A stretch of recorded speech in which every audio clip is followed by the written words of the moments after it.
Hej igen. Jeg vil nu prøve at få Lego Mindstorm-robotten til ved hjælp af farvesensoren.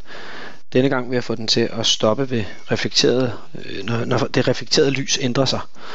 Så jeg bruger igen ligesom før farvesensoren, som jeg har sat på, og jeg sætter en bevægelsesstyring, og jeg sætter den til at køre til, og jeg skruer ned for hastigheden til 10 ligesom før.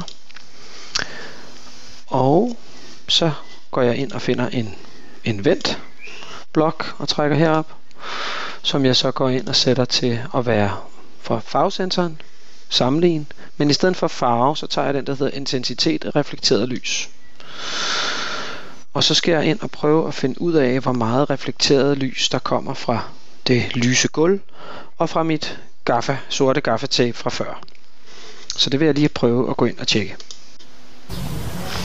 Ja, og som I kan se, så er det sådan, at den ligger på nogle 30, mellem 30 og 40 af stykker, når den er på gulvet.